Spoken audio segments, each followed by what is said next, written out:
Hello guys, good day. So in this video, we are going to discuss the continuation of CAO-13-2019. So this will be the part 3 of my video discussion for my BSCA students. So let's now proceed to 5.13, which is operational provisions. Goods declaration for warehousing. A goods declaration for warehousing shall be filed at the port where the goods for warehouse are discharged. Okay, so it says here that you are going to file for a good declaration for warehouse at the port where that particular goods were discharged. So for example, the goods were discharged at a port in Batangas. So what you're going to do is you're going to file the goods declaration at the port of Batangas, because that is the port where that particular goods were discharged at. Okay, so in case that you are going to enter a warehousing entry under the jurisdiction of another port of entry, that goods declaration is what you're going to use as your transit documents if you're going to transfer the goods to another port of entry. Okay, so if ever that, for example, you discharge at Batangas and then you need to enter a particular your shipment to another port of entry, so you still need to file a goods declaration at that particular port in Batangas where your commodity was discharged, and then that goods declaration will act as your transit documents, okay, for the transfer of the goods to the port of entry where you want your commodity to be at. Pending implementation of the use of multipurpose declaration, existing procedures on the filing of goods declaration shall govern the clearance procedures for goods entered under warehousing. Okay, provisional goods declaration. The Bureau may allow the lodgement of a provisional goods declaration for goods entered under warehousing in accordance with the rules and regulations on the filing of provisional goods declaration. So we already know what provisional goods declaration is. So if ever that you need to file for the entry already, then you can file for a provisional goods declaration. Okay. Posting of security for goods stored in CBW. So it says here in section 811 that they need to file for a good security, or they should post for a surety bond in case that they are going to file an entry for warehousing. Okay, so or if ever you're going to file an entry for a CBW scheme, it is the responsibility of the district collector to require the importer of a sufficient security, which is equivalent to the assessed duties, taxes, and other charges. So for example, the Bureau of Customs assessed your shipment for 1 million, then you need to have a security bond from a surety company of a value of 1 million as well, because it says here that it should be equivalent to the assessed value of the duties, taxes, and other charges. Okay. Examination of bonded goods. Unless the goods entered for warehousing is placed under alert order or selected for physical or non-intrusive examination, the district collector shall allow immediate transfer of bonded goods to the CBW where the examination shall be conducted. The Bureau shall establish a mechanism to ensure the integrity of the bonded goods during the transfer of shipment from the port of entry to the CBW. Okay, so your bonded goods should immediately be transferred to the CBW.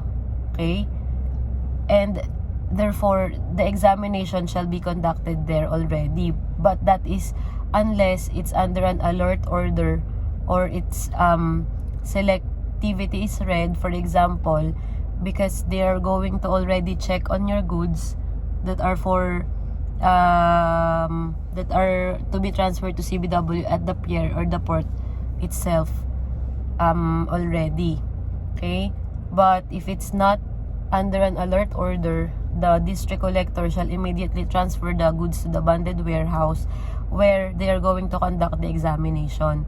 Okay, the Bureau should establish a mechanism that will ensure the integrity that the goods are really for warehousing and they are, for example, under they are within the formula for manufacture of that particular goods and that particular CBW that is registered in their office. Next, bonded to bonded transfer. So it's the bonded to bonded transfer. It says here that for CBMW operator which sources its raw materials from enterprises in free zones or from existing customs manufacturing bonded warehouse, the Bureau shall prescribe the specific form of goods declaration and supporting documents covering the transfer. Okay, so for example, that you are going to transfer commodity from a free zone to another bonded warehouse, then it should be still covered by a goods declaration, and there should be some supporting documents like transfer permit, and then probably the formula of manufacture that the goods that you're going to take away from a particular warehouse will be needed for the manufacture of a certain product under a CBMW. Okay, so bonded to bonded transfer is allowed naman. Next, withdrawal of goods for production. The CBMW operator shall within the prescribed storage period apply for withdrawal of the bonded goods for production. Okay, so if ever that you need to have your bonded goods withdrawn from the CBMW, you need to do so within the prescribed period, and you should apply for a withdrawal or you should have a goods declaration for withdrawal for that particular goods for production. Next, identification of bonded goods prior to stuffing for export. The CBW operator shall notify the district collector in advance before any actual stuffing into a container shall be made. So when we talk about stuffing, we already know that stuffing is putting all the goods into the container. Okay, so you're and having it ready for delivery or export. Okay, so before doing that, before you put your commodities into the container or before the actual stuffing, okay, the CBW shall notify the district collector in advance. Okay, and all the goods for export by CBW shall be stuffed only upon prior examination by the customs officer who shall issue the certificate of identification. So the CBW operator cannot just put the commodity inside the container. They should always ask the permission of the customs officer because they are the ones who issue certificate of identification. Okay, so exportation of Cbw products. The Cbw operator shall lodge an export declaration for finished products which are manufactured in CBWs within the prescribed period. So when your prescribed period already have its due, or you already consume the time that your commodity should be inside your CBW, then it should be ready for exportation. And you're going to the operator shall have an export declaration lodged, okay, for the finished products which were manufactured in the CBW itself. Okay, so when the goods are already finished into the final product, then they can have it re-exported, and again they need to file an export declaration.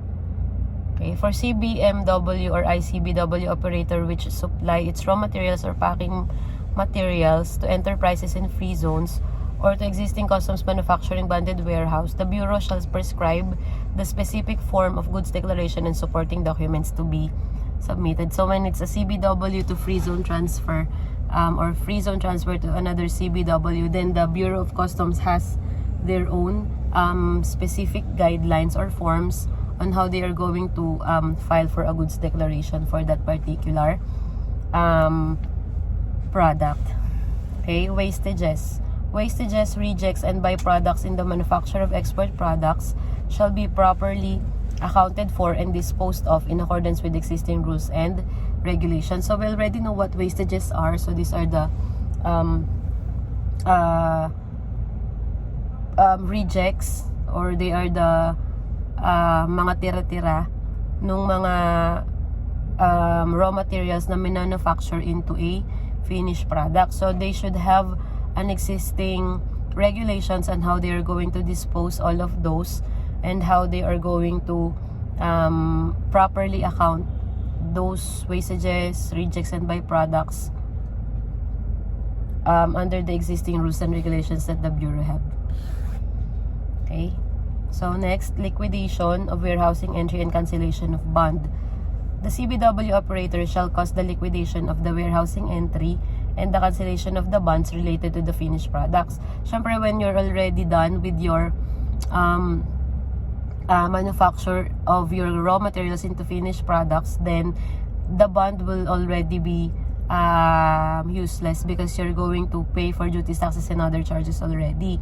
So you need so the CBW operator should have the bond cancelled, and they should liquidate that particular shipment into a warehousing entry. Okay, so that means they're going to already pay for duties, taxes, and other charges that that particular commodity incurred. The Bureau shall establish, maintain an ICT-enabled system to account for the raw materials used in the manufacture of goods and resulting wastages for liquidation, and to monitor the posting, charging, cancellation, and aging of bonds for CBW. So again, it's the duty of the Bureau of Customs to monitor the system, or they should have an ICT-enabled system or an electronic system wherein they can see which raw materials were used or what wastages has been accounted for, and also they should be able to monitor if the bonds that they posted has already been expired or cancelled or not. Okay, so now let's proceed to the period of storage in CBWs. So this has already been discussed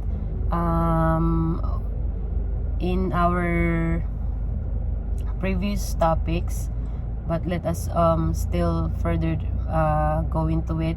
So it says here that goods entered for warehousing shall remain in a CBW again for a maximum period of 1 year upon its arrival at the warehouse without prejudice to the provisions of section 5.14.4 of this CAO. Okay, so let's discuss that later on.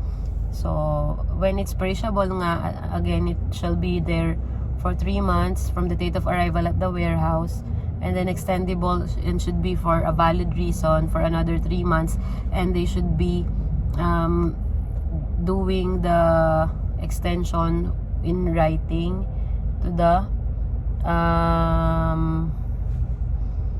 Commissioner of Customs. Okay, so imported goods shall be withdrawn from the CBWs when the necessary withdrawal permit has been filed, together with any related document as may be required by the Bureau. Goods not withdrawn after the expiration period shall be deemed abandoned. So if you do not withdraw the goods inside the CBW from within the prescribed period, then those goods shall be deemed abandoned and will be disposed of according to the Bureau of Customs, unless they are expressly abandoned by the operator prior to the expiration of the goods, or prior to the expiration of the period to withdraw the goods inside the CBW. Bonded raw materials withdrawn within the prescribed period shall be manufactured and exported within 1 year from the time of arrival of the CBW. Goods withdrawn within the prescribed period of 1 year but re-exported beyond the said period shall be subject to the applicable penalties under this CAO. Okay? So if ever that you did not withdraw your commodities within the prescribed period, then you will be paying for applicable penalties. The Commissioner shall, in consultation with the Secretary of Trade and Industry, establish a reasonable storage period limit beyond 1 year for particular banded goods for manufacturing and intended for export, the processing into finished products of which requires a longer period based on industry standard and practice, subject to the approval of the Secretary of Finance. Okay, but again, there are certain exemptions on the length of stay of the goods in the customs banded warehouse. If ever that the DTI or the commissioner sees that a particular CBM or CBW needs time for them to manufacture their products into a finished product, then they would need to coordinate with the Bureau of Customs, and also under the approval of the Secretary of Finance, if they will be given another 1 year for that particular goods to stay into the CBW after the expiration of the original period of storage. Okay, suspension of authority to operate. The district collector shall, without prejudice to the imposition of administrative penalties and filing of criminal cases against the responsible person, initiate suspension or closure proceeding against any CBW in the following instances. So when will the authority to operate and closure of CBW be suspended? Number 1, in case of discontinuance requested by CBWs, if ever that the CBW operator would want their warehouse to be discontinued, so they can have the closure of the CBW. They file letter B, filing an application containing false information for establishment or renewal of CBW authority to operate. Letter C, failure to file application for renewal, so that will be a cause for suspension. Failure to file being inactive for a continuous period of at least 1 year, that means it has no importation, or if there is one, no corresponding legal withdrawal or imported goods or exportation of finished products, so that will be a cause of closure. When the operator or any responsible officials shall knowingly allow the use of the warehouse for illegal activities. Okay, so if there is an authorized relocation of use of extension warehouse, and if there is a violation of customs rules and regulations. So those are the grounds for closure and suspension of a CBW.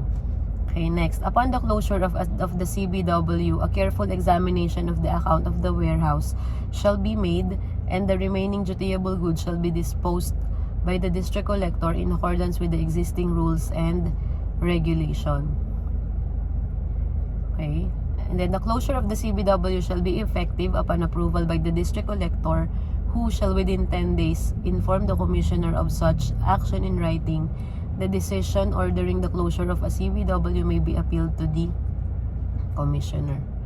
Notice of discontinuance made by the operator shall not result in the discharge from any duties, taxes, fees, and other charges imposed on the dutiable goods in the said warehouse. Okay, so if ever that you discontinued on operating and you have already operated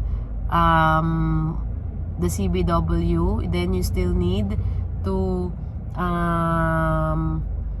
pay for the duties, taxes, and other charges that were incurred by all the other activities that you had within your warehouse. Okay, so what are the responsibilities of the CBW operator? So the CBW operator shall comply with the requirement of the Bureau, and then upon lawful demand, the operator should allow the duly authorized representatives of the Bureau access to the premises at the reasonable time. So we have already discussed this. And in case of loss of the goods stored in CBW due to operators' gross negligence and willful misconduct, the operator shall be made liable for the payment of duties and taxes that were due. The government assumes no legal responsibility over the safekeeping of goods stored in the CBW. And the operator shall also ensure the safety of the environment for both the person and goods stored in the CBW by implementing effective security measures such as employment of a 24-hour security scheme and installation of closed-circuit television cameras or CCTV and similar devices. So those were the responsibilities of your CBW operators. Now, Section 7, Customs Supervision Control over CBW. So we have already discussed this under the CMTA. So the Bureau shall exercise supervision and control over the CBW and all the other extensions that are under their customs premises, and they shall not be liable for any loss, damage, or damage of goods that were stored under any CBWs. Okay, now let's proceed to the penalties. Without prejudice to the criminal and other administrative liability provided under the CMTA, the following administrative sanctions shall be imposed on the operator for the following offenses.